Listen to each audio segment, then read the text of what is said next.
Hello दोस्तों, नमस्ते प्रणाम। मैं अनीता शर्मा लोकगीत चैनल पे स्वागत करती हूँ। धान लगवही गीत कजरी लेके आई हूँ। कैसा लगेगा कमेंट में जरूर बताना। अच्छा लगे तो लाइक करना, सब्सक्राइब करना, शेयर करना।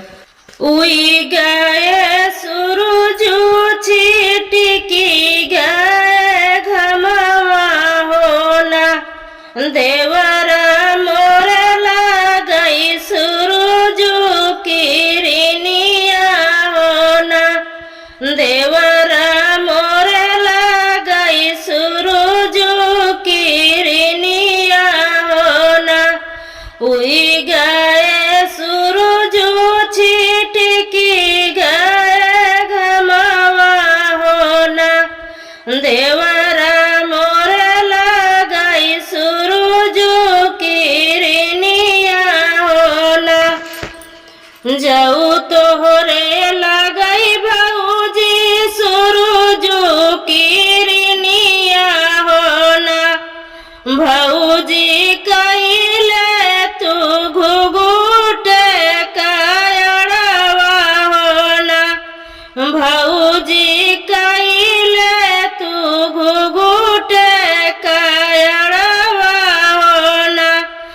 जाऊ तोहरे लगई भौजी सूरज किरनिया होना, भौजी कइले तू घुघुट कायड़वा होना, भौजी कइले तू घुघुट कायड़वा होना। कैसे के करी देवरा घुघुट कायड़वा होना, देवरा भैया तोरे देखिए रिसियाई है होना, देवरा भैया तोहर देखिए रिसियाई है होना। कैसे के करी देवरा घुघुट कायड़वा होना, देवरा भैया तोहर देखिए रिसियाई है होना, देवरा भैया तोहर देखिए रिसियाई है होना। जाऊ तू ही भौजी भैया देखी रिसियाई है होना, भौजी लैके चला जाबई विदेशवा होना, भौजी लैके चला जाबई विदेशवा होना।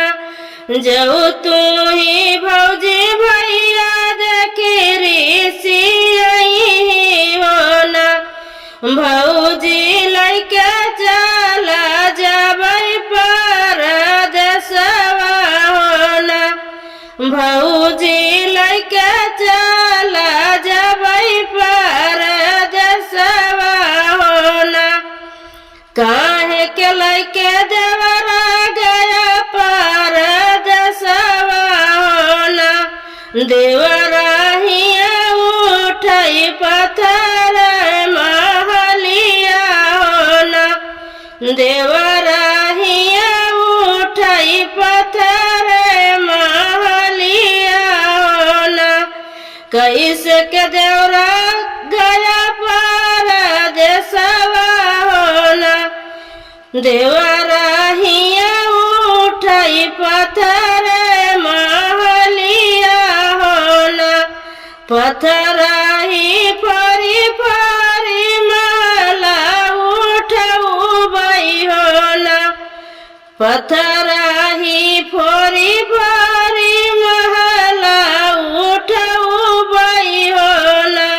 भौजी में खिड़की काटउबई होना, भौजी में खिड़की काटउबई होना।